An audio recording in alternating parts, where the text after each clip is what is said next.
આજે આપણે બનાવીશું ગરમીમાં શરીરને અંદરથી ઠંડક અને તાજગી આપે સાથે માત્ર 5 મિનિટમાં બની જાય એવા 5 પ્રકારના શરબત. ગરમીમાં આ શરબત પીવાની તમને ખૂબ જ મજા આવશે. એકદમ ટેસ્ટી એવા બને છે. તો hello friends, welcome back to foods of fitness. હું છું અંકિતા વણઝરા અને ચાલો રેસિપી શરૂ કરીએ.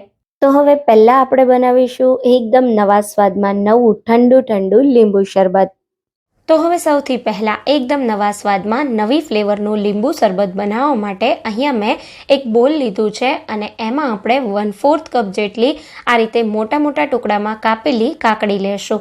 એની સાથે આપણે 10થી 12 નંગ જેટલા ફોદીનાના પાન લઈ લેશું. અહીંયા મેં 1 ઇંચ આદુનો ટુકડો લીધો છે અને સાથે 2 મીડિયમ સાઇઝના લીંબુનો રસ લીધો છે. તો 1.5 ટેબલ સ્પૂન જેટલો લીંબુનો રસ છે. તો આ લીંબુ શરબતમાં કાકડી અને ફોદીનાનો સ્વાદ એકદમ સરસ લાગે છે. સાથે કાકડી અને ફોદીનાથી આપણા લીંબુ શરબતને એકદમ સારો એવો કલર પણ મળે છે. હવે અહીંયા 2 ટેબલ સ્પૂન જેટલી ખાંડ ઉમેરી દઈશું.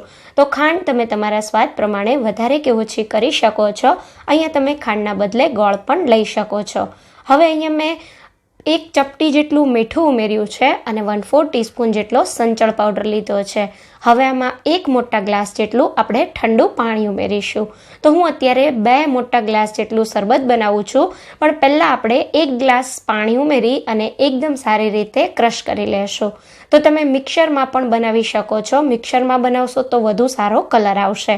તો આ રીતે બ્લેન્ડરથી પણ એકદમ સરસ લાઇટ એવો ગ્રીન કલર આવી જશે અને બહુ જ ટેસ્ટી એવું શરબત બનશે. તો થોડું આ રીતે ક્રશ કરી લો, પછી તમારે બાકીનું 1 ગ્લાસ જેટલું પાણી ઉમેરી દેવાનું અને બધું આ રીતે સરસ મિક્સ કરી લેવાનું. તો ફક્ત 2 જ મિનિટમાં એકદમ રિફ્રેશિંગ અને ટેસ્ટી એવું આ શરબત બને છે. તો તમે જોઈ શકો છો મેં એકદમ સારી રીતે બધું ક્રશ કરી લીધું અને આપણું શરબત એકદમ સરસ સ્મૂથ પીસાઈ ગયું છે. તમે જોઈ શકો છો આ રીતે એકદમ પરફેક્ટ એવું પીસાઈ ગયું છે અને તમે આનો કલર જુઓ એકદમ સરસ આવ્યો છે. તો હવે આ શરબતને સર્વ કરતાં પહેલાં આપણે આને ગાળી લેશું. શરબતને ગાળ્યા પછી આ રીતે જે પણ ગ્લાસમાં શરબતને તમે સર્વ કરો એમાં થોડા આઈસ ક્યુબ ઉમેરી દો અને પછી આપણે આમાં થોડા એકદમ ઝીણા બારીક કાપેલા કાકડીના ટુકડા ઉમેરીશું. તો તમે જ્યારે શરબત પીશો ત્યારે કાકડીના ટુકડા અને સાથે આપણે થોડો એવો 1 ગ્લાસમાં ફક્ત 2 પાન જેટલો ઝીણો કાપેલો મેં ફોદીનો ઉમેર્યો છે. એનો સ્વાદ પણ બહુ જ સરસ લાગશે. જો તમને ના ભાવે તો આને તમે સ્કીપ પણ કરી શકો છો, પણ આનાથી લીંબુ શરબતનો દેખાવ અને સ્વાદ બંને સરસ લાગે છે.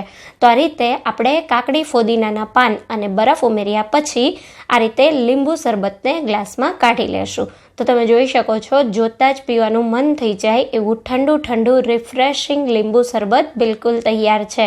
તો તમે રેગ્યુલર લીંબુ શરબત તો બનાવતા જ હશો, પણ આ રીતે આવું નવું લીંબુ શરબત જો ક્યારેય ન બનાવ્યું હોય તો જરૂર ટ્રાય કરજો. તો હવે બનાવીશું બ્લેન્ડર, મિક્સર કે જ્યુસર વગર, તરબૂચના બી કે છાલ કાઢ્યા વગર નવી રીતે ઠંડુ તરબૂચનું જ્યુસ. તો હવે સૌથી પહેલા કોઈ પણ જાતની ઝંઝટ વગર ફક્ત 2 થી 3 જ મિનિટમાં ઠંડુ તરબૂચનું જ્યુસ બનાવવા માટે અહીંયા મેં 1 નંગ તરબૂચ લીધું છે. હવે આપણે જે તરબૂચ લીધું છે એનું જ્યુસ બનાવવા માટે આપણે તરબૂચને આ રીતે 2 ભાગમાં કટ કરી લેશું. તો અહીંયા તમે જોઈ શકો છો આપણું તરબૂચ એકદમ સરસ લાલ કણીવાળું અને એકદમ મીઠું છે. સાથે એમાં બીનો ભાગ પણ ખૂબ જ ઓછો છે. તો બસ હવે આ તરબૂચનું જ્યુસ બનાવવા માટે તરબૂચના આપણે આ રીતે મોટી સાઈઝના ટુકડા કરી લેશું. અહીંયા આપણે તરબૂચના બીજ કાઢવાના નથી કે ના તો તમારે એની છાલ અલગ કરવાની છે. એકદમ સિમ્પલ રીતે આ જ્યુસ બનીને તૈયાર થઈ જવાનું છે. તો પહેલા આખા તરબૂચના આ રીતે આપણે મોટી સાઈઝના ટુકડા કરી લેશું. અને પછી જ્યુસ બનાવવા માટે આપણે સૌથી પહેલા એક મોટું વાસણ લેશું અને એના ઉપર આપણે ઘઉં ચાળવાનો ચાણો રાખી દઈશું. તો આ રીતનો ચાણો આપણા બધાના ઘરમાં હોય જ છે અને આ ચાણામાં ફક્ત 2 જ મિનિટમાં તમારું જ્યુસ નીકળીને તૈયાર થઈ જશે. જો તમારી પાસે આવો ચાણો ના હોય તો પણ તમે એકદમ સિમ્પલ રીતે જ્યુસ બનાવી શકો છો. એ રીત હું તમને આગળ બતાવું છું. તો બસ ચાણામાં આ રીતે તમારે તરબૂચને ગોળ ફેરવતા સરસ ઘસવાનું છે, જેથી એનો જ્યુસ બધું અલગ થઈ જશે. તો આ રીતે તમે જોઈ શકો છો હું આ રીતે હળવા હાથે તરબૂચને ચાણામાં ઘસી અને એનું બધું જ્યુસ અલગ કરી દઈશ. તો તમે જો આ રીતે તરબૂચનો સફેદ ભાગ ના આવે ત્યાં સુધી તમારે એને ઘસવાનું છે. તો એકદમ સિમ્પલ રીત છે અને એકદમ ફટાફટ તમારું જ્યુસ બનીને તૈયાર થઈ જશે. ઇવન આ રીતે જ્યુસ બાળકો પણ તૈયાર કરી લેશે. તો તમે જોઈ શકો છો એકદમ ઇઝીલી એનું જ્યુસ અલગ થઈ જાય છે. જો આ રીતે ના થતું હોય અને ચાણા ઉપર ફાઈબર આવી જાય એટલે કે તરબૂચ ફસાઈ જાય તો ચાણાને થોડો ટેપ કરી અને તમારે જ્યુસ કાઢવાનું છે. હવે ચાણો જો તમારી પાસે નથી તો આ રીતની ખમણી, કોઈ પણ રીતની ખમણી તો આપણા બધાના ઘરમાં હોય છે. તો ખમણીમાં સિમ્પલ તમારે આ રીતે તરબૂચનો સફેદ ભાગ ના દેખાય ત્યાં સુધી હળવે હળવે હાથે ખમણી લેવાનું. તો આ ખમણીવાળી રીત તો એકદમ સહેલી છે અને એ રીતે તો 100% તમારું જ્યુસ એકદમ સરસ નીકળી જ જશે. તો જો તમારી પાસે ચાણો નથી તો તમે ખમણીમાં પણ એકદમ ઇઝીલી જ્યુસને કાઢી શકો છો. અહીંયા તમે જુઓ એકદમ ઇઝીલી ફક્ત 2 થી 3 જ મિનિટમાં આખા તરબૂચનું મેં આ રીતે જ્યુસ કાઢીને તૈયાર કરી લીધું છે. આ રીતે થોડો ચાણો ટેપ કરી અને આપણે ફાઈબરને પણ થોડું થોડું જ્યુસ સાથે મિક્સ કરી દઈશું. અહીંયા તમે જુઓ બધો જ બીજનો ભાગ અલગ થઈ ગયો છે અને એકદમ મસ્ત એવું આપણું જ્યુસ તૈયાર થઈ ગયું છે. તૈયાર થયેલું જ્યુસ તમે જુઓ કેટલું મસ્ત દેખાય છે. આ જ્યુસને તમારે ટેસ્ટ કરી લેવાનું. જો તમને આમાં જરૂર લાગે તો તમે થોડી દળેલી સાકર કે તમારા સ્વાદ પ્રમાણે દળેલી ખાંડ ઉમેરી શકો છો. અત્યારે આ જ્યુસ એકદમ મીઠું છે એટલે હું આમાં કશું જ નથી ઉમેરતી. તો એકદમ ઠંડુ ઠંડુ ફ્રેશ તરબૂચનું જ્યુસ તૈયાર થઈ ગયું છે. તો આપણે જ્યુસને સર્વ કરતા પહેલા આ રીતે ગ્લાસમાં આઈસ ક્યુબ ઉમેરી દઈશું અને પછી આપણા જ્યુસને સર્વ કરી દઈશું. તો તમને આ રીતે જ્યુસ બનાવવાની રીત કેવી લાગી એ મને કમેન્ટમાં જરૂરથી કહેજો. આ રીતે જ્યુસ બનાવવામાં તમારે કોઈ મિક્સર, જ્યુસર, તરબૂચની છાલ કાઢવી, બીજ કાઢવા કશી જ જરૂર નથી. તરબૂચના જ્યુસને મેં ફુદીનાના પાનથી ગાર્નિશ કરી દીધું છે અને આપણું ટેસ્ટી જ્યુસ બિલકુલ તૈયાર છે. તો હવે બનાવીએ એકદમ નવા સ્વાદમાં 5 મિનિટમાં બની જાય એવું લીંબુના ઉપયોગ વગર લીંબુ શરબત. લીંબુ શરબત બનાવવા માટે અહીંયા મેં એક મિક્સર જાર લીધું છે. એમાં આપણે 1/4 કપ જેટલી સાકર લઈ લેશું. સાકરથી શરીરમાં ખૂબ જ ઠંડક મળે છે. તો ખાંડની જગ્યાએ તમે આ શરબતને હેલ્ધી બનાવવા સાકર વાપરજો. સાથે મેં 1 ચપટી જેટલું મીઠું ઉમેર્યું છે અને અડધી ચમચી કરતાં પણ ઓછો સંચળ પાવડર લીધો છે. સંચળ પાવડર તમે જરૂરથી ઉમેરજો, એનાથી જ આ શરબતનો સ્વાદ ખૂબ જ સરસ આવશે. સાથે મેં 1/4 ટીસ્પૂન જેટલો મરી પાવડર લીધો છે. હવે અહીંયા 1/4 કપ સાકર સાથે 1 ટેબલ સ્પૂન જેટલો આપણે આમચૂર પાવડર લેશું. આમચૂર પાવડર માર્કેટમાં એકદમ આસાનીથી મળે છે પણ તમે એને ઘરે પણ બનાવી શકો છો. આમચૂર પાવડર ઘરે કેવી રીતે બનાવવો એની રીત મેં પહેલેથી તમારી સાથે શેર કરેલી છે. તો બસ હવે આ બધી સામગ્રીને પહેલા ક્રશ કરી લેશું. તો તમે જોઈ શકો છો બધી જ સામગ્રી ક્રશ કરી આ રીતનું મેં એક પ્રીમિક્સ તૈયાર કરી લીધું છે. આ પ્રીમિક્સ તમે એકવાર બનાવી અને લાંબા સમય સુધી સ્ટોર પણ કરી શકો છો. અત્યારે હું આ પ્રીમિક્સને સ્ટોર નથી કરતી, ડાયરેક્ટ જ આમાંથી શરબત બનાવું છું. તો આમાં મેં 2 ગ્લાસ જેટલું ઠંડુ પાણી ઉમેર્યું છે. ઠંડુ પાણી ઉમેરી બધી જ વસ્તુને સારી રીતે એકવાર ક્રશ કરી લેશું અને પછી ક્રશ કરી અને શરબતને ગાળી લેશું. તો અહીંયા તમે જોઈ શકો છો શરબતને મેં ગાળી લીધું છે અને બહુ ટેસ્ટી એવું આ શરબત બનીને તૈયાર થયું છે. આનો સ્વાદ એટલો બધો સરસ છે કે તમે એકવાર આ શરબત બનાવી લીધું ને તો લીંબુ શરબત પણ ભૂલી જશો. અને તમે જોયું ને બનાવવામાં ફક્ત 1 જ મિનિટ જેટલો સમય લાગ્યો છે. હવે આ ઠંડા ઠંડા શરબતને સર્વ કરવા આપણે ગ્લાસમાં 2 થી 3 આઈસ ક્યુબ ઉમેરી દઈશું. તો રેગ્યુલર લીંબુ શરબતની જેમ તમે આ શરબતને પણ તકમરિયા પલાળેલા હોય એને ઉમેરી અને પી શકો છો. તો હું બંને રીતે પલાળેલા તકમરિયા સાથે અને એમને બંને રીતે આ શરબતને સર્વ કરી રહી છું. તો બાળકો ગરમીમાં જ્યારે સ્કૂલેથી આવે ત્યારે પણ તમે આ શરબત એમને આપી શકો છો. ઘરમાં લીંબુ ના હોય, અચાનક મહેમાન આવી જાય ત્યારે પણ આ શરબત માત્ર 1 જ મિનિટમાં બનીને તૈયાર થઈ જાય છે. તો તૈયાર થયેલા આ શરબતને આપણે લીંબુની સ્લાઇસથી ગાર્નિશ કરી દઈશું. તો તમે જોયું ને ખૂબ જ ઓછા સમયમાં એકદમ ટેસ્ટી એવું શરબત તૈયાર થઈ ગયું છે. તો હવે બનાવીએ દાદી નાની વખતથી બનતું આવતું એકદમ ટેસ્ટી, કુદરતી રીતે શરીરને ઠંડક આપતું ગોળનું શરબત. તો હવે સૌથી પહેલા ગોળનું શરબત બનાવવા માટે મેં અહીંયા 1 કપ ગોળ લીધો છે. ગોળને આ રીતે મીડિયમ સાઇઝના ટુકડામાં કટ કરીને લેવાનો. અહીંયા આપણે આ ગોળને પાણીમાં પલાળવાનો છે. એટલે આ રીતે આપણે એક મોટા બોલમાં ગોળને લેશું અને એમાં આપણે 3 થી 4 ગ્લાસ જેટલું પાણી ઉમેરીશું. અને આ ગોળને આપણે એકદમ સરસ બધો ગોળ પાણી સાથે મેલ્ટ થાય ત્યાં સુધી પલાળી દેવાનો છે. હવે જ્યારે આપણો આ ગોળ પલળે છે એની સાથે જ આપણે 1 ટેબલ સ્પૂન જેટલી વરિયાળી ઉમેરી દઈશું. વરિયાળીનો સ્વાદ આ શરબતમાં ખૂબ જ સરસ લાગે છે અને થોડી વાર માટે વરિયાળીને તમે આ રીતે પાણીમાં રાખો પલાળીને તો વરિયાળી થોડી ફૂલી જાય અને એની એકદમ સરસ શરબતમાં ફ્લેવર આવે. તો આને સારી રીતે મિક્સ કરી અને એકદમ સરસ ગોળ મેલ્ટ થાય ત્યાં સુધી આને રેસ્ટ આપીશું.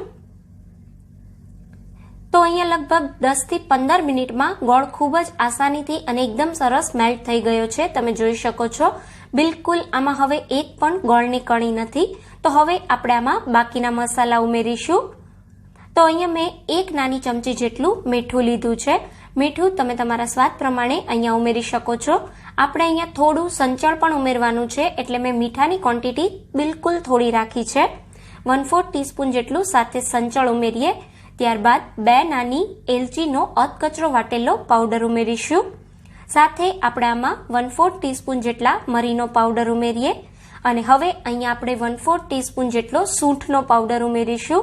સૂંઠ અને ગોળનું કોમ્બિનેશન તો આમ પણ સરસ લાગે છે એટલે સૂંઠ તમારે ચોક્કસથી ઉમેરવાની અને જો સૂંઠ ના હોય તો આદુને તમે ખમણીને ઉમેરી શકો છો. ત્યારબાદ 1 મીડિયમ સાઇઝના લીંબુનો રસ અને 8 થી 10 જેટલા ફોદીનાના પાનને આ રીતે સારી રીતે ધોઈ અને આમાં ઉમેરીશું. હવે આ બધું એકદમ સારી રીતે મિક્સ કરી લઈએ. હવે તમે આ શરબતને બધું સારી રીતે મિક્સ કરી અને ડાયરેક્ટ પણ પી શકો છો, પણ આ શરબતને એકદમ ટેસ્ટી અને સ્મૂથ બનાવવા માટે આપણે આને બ્લેન્ડરથી ક્રશ કરી લેશું. તો અહીંયા તમે જોઈ શકો છો મેં શરબતને એકદમ સરસ ક્રશ કરી લીધું છે અને આપણું શરબત એકદમ પરફેક્ટ સ્મૂથ થઈ ગયું છે. તો હવે આપણે આ શરબતને ગાળી લેશું. તો અહીંયા તમે જોઈ શકો છો મેં બધા શરબતને ગાળી લીધું છે. હવે આપણે આ શરબતને ઠંડુ સર્વ કરીશું. તો શરબતને સર્વ કરવા માટે મેં અહીંયા લીધા છે સર્વિંગ ગ્લાસ. એમાં આપણે સૌથી પહેલા આઈસ ક્યુબ ઉમેરીશું. અહીંયા તમારે જેટલું ઠંડુ શરબત પીવું હોય એ પ્રમાણે આઈસ ક્યુબ લેવાના અને સાથે આપણે આમાં 1 નાની લીંબુની સ્લાઇસ ઉમેરીશું અને એક આપણે આમાં ફોદીનાનું પાન ઉમેરીશું જેનાથી આ શરબતનો દેખાવ ખૂબ જ સરસ આવશે. તમે આ રીતે આ શરબતને સર્વ કરશો તો પીવાવાળાને પણ ખૂબ જ મજા આવશે. તો હવે આપણે આમાં આપણે જે બનાવેલું શરબત છે એને ઉમેરીએ.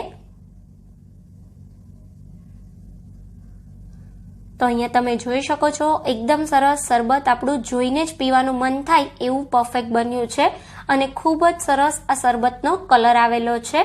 આ શરબત તમે દેશી ગોળથી બનાવતા હશો તો થોડો કલર ડાર્ક આવશે. તો તૈયાર છે આપણું એકદમ ટેસ્ટી અને ખૂબ જ હેલ્ધી, શરીરમાં એકદમ તાજગી અને સ્ફૂર્તિ આપે એવું ગોળનું શરબત. તો હવે બનાવીએ ગોળ કે ખાંડના ઉપયોગ વગર તૈયાર થતું નમકીન સત્તુનું શરબત જે તમને ખૂબ જ ભાવશે. તો સમર સ્પેશિયલ એકદમ હેલ્ધી અને ટેસ્ટી એવું નવું શરબત બનાવવા અહીંયા મેં દાળિયા લીધા છે. તો આ રીતના મસાલા વગરના દાળિયા જે આપણે શરદી ઉધરસ મટાડવા માટે જનરલી ખાતા હોઈએ, સાથે આપણે આ દાળિયાનો હેલ્ધી સ્નેક્સ તરીકે પણ ઉપયોગ કરતા હોઈએ, એમાંથી આજે આપણે શરબત બનાવવાના છીએ. તો આ શરબત બનાવવા માટે અહીંયા મેં 1 કપ જેટલા દાળિયા લીધા છે.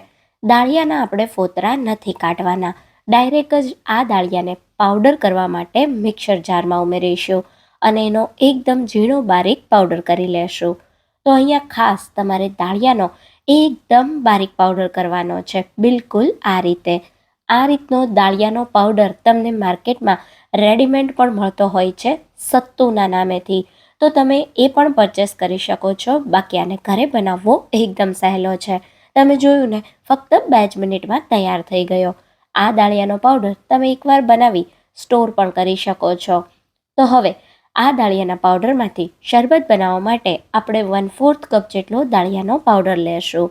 તો અહીંયા આપણે 4 ગ્લાસ જેટલું શરબત બનાવીએ છીએ.